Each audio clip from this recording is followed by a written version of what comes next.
Surga memang menjadi tujuan akhir semua manusia yang hidup di dunia, karena surga merupakan tempat terindah bagi setiap umat Islam. Seperti yang dijelaskan di dalam Al-Quran, surga adalah tempat dari segala macam kenikmatan yang tak pernah kita bayangkan sebelumnya. Sebut saja di surga adalah tempat bagi istana yang sangat megah, buah-buahan yang tidak pernah habis, sungai-sungai yang mengalir indah, dan bebatuan yang sangat cantik, dan masih banyak kenikmatan yang lainnya. Namun, ada sebuah riwayat yang mengatakan, ketika Nabi Adam alaihissalam diturunkan dari surga oleh Allah ke dunia, maka ada 7 benda dari surga yang turut diturunkan ke bumi. Sampai saat ini pun, sebagian dari benda yang berasal dari surga ini masih ada di bumi.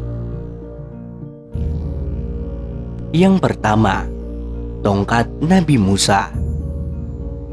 Tongkat Nabi Musa alaihissalam ini dikabarkan berasal dari surga, yang terbuat dari kayu yang merupakan tanaman mulia. Tongkat Nabi Musa alaihissalam ini pernah berubah menjadi ular yang sangat besar dan mampu membelah Laut Merah. Tongkat ini pun merupakan salah satu dari 9 mukjizat yang Allah berikan dari surga kepada Nabi Musa alaihissalam. Hingga saat ini tidak ada literatur yang secara jelas menjelaskan soal keberadaan tongkat Nabi Musa alaihissalam, yang dengannya bisa membelah Laut Merah sehingga lolos dari kejaran Fir'aun. Melalui tongkat itu juga, Nabi Musa beberapa kali menunjukkan mukjizat atas kuasa Allah Subhanahu wa Ta'ala. Mengutip dari pertanyaan Dr. Rashid Jarrah dalam Aina Zahabat Asa Musa, sampai sekarang tidak ada teks eksplisit atau bukti yang jelas terkait keberadaan tongkat Nabi Musa. Salah satu peneliti menunjukkan bahwa tongkat Nabi Musa dibakar ketika Musa membakar anak sapi orang Samaria. Orang Samaria telah memanfaatkan tongkat Musa untuk menyebarkan jiwa di dalam anak sapi. Karena khasiatnya yang ajaib, hal ini mendorong banyak orang untuk mempercayai orang Samaria dan menyembah anak lembu. Yang kedua, kayu gaharu atau bukur. Kayu gahayu juga diyakini merupakan benda yang berasal dari surga yang kebanyakan tumbuh di Indonesia, tepatnya di Merauke, Borneo, Sulawesi, dan Pulau Sumatera. Kayu gaharu merupakan salah satu jenis kayu yang mempunyai wangi-wangian yang sering disebut dengan kayu kemenyan atau dupa atau gaharu. Kabarnya, wewangian dari kayu gaharu ini sangat disukai oleh para malaikat. Baunya yang sangat khas membuat kayu gaharu ini dijadikan bahan baku membuat kosmetik, dupa, pengawet berbagai macam aksesoris, hingga industri parfum. Kayu gaharu ini sebenarnya juga menimbun banyak sekali manfaat untuk kesehatan tubuh manusia. Selain itu, kayu dari pohon gaharu ini juga kerap kali dianggap kayu suci. Masyarakat Islam mempercayai bahwa kayu gaharu berasal dari surga. Hal tersebut juga sesuai dengan sabda Rasulullah SAW pada hadis riwayat Imam Bukhari. Golongan penghuni surga yang pertama kali masuk surga adalah bentuk rupa bulan pada malam bulan purnama. Nyala pertupaan mereka adalah gaharu. Imam Abdul Yaman menjelaskan, apabila kayu gaharu yang disebutkan adalah kayu pohon gaharu. Yang ketiga, daun-daunan pohon tin. Siapa sangka daun tin juga berasal dari surga dan disebutkan dalam Al-Quran, tepatnya pada surat At-Tin ayat 1. Demi buah tin dan buah zaitun. Quran surat At-Tin ayat 1. Sumpah Allah tersebut adalah bukti nyata akan pentingnya pohon ini dan menjadi isyarat penting bahwa pohon tersebut memiliki banyak manfaat. Tin adalah pohon yang berasal dari tanah Arab dan menjadi kebanggaan bangsa Arab karena diberkahi. Tin dianggap sebagai pohon tertua yang dikenal manusia dalam sejarah kemanusiaan. Pada musim kemarau, buah tin dibuat untuk menu makanan yang lezat. Sedangkan pada musim hujan, buah tin diolah sebagai makanan kering yang sangat diminati. Yang keempat, cincin Nabi Sulaiman. Cincin Nabi Sulaiman alaihi salam juga dikabarkan berasal dari surga dan merupakan mukjizat yang Allah berikan kepada Nabi Sulaiman.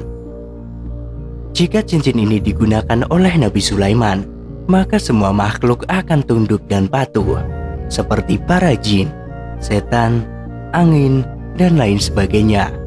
Semua itu terjadi atas izin Allah dan rahmat dari Allah. Keberadaan cincin ini belum diketahui secara pasti, namun dilansir dari kepolisian Turki, sempat menangkap seseorang menemukan cincin tersebut di sebuah makam kuno. Yang kelima, Hajar Aswad. Hajar Aswad atau batu hitam ini berasal dari surga yang terbuat dari permata yang sangat putih melebihi susu. Hajar Aswad diturunkan ke bumi saat Nabi Ibrahim diperintahkan oleh Allah membangun Ka'bah dan pertama kali ditemukan oleh Nabi Ismail. Lalu Nabi Ibrahim meletaknya di Ka'bah. Dahulu kala, batu ini memiliki sinar yang sangat terang dan dapat menerangi seluruh jazirah Arab. Namun, semakin lama sinarnya semakin redup dan hingga akhirnya sekarang berwarna hitam.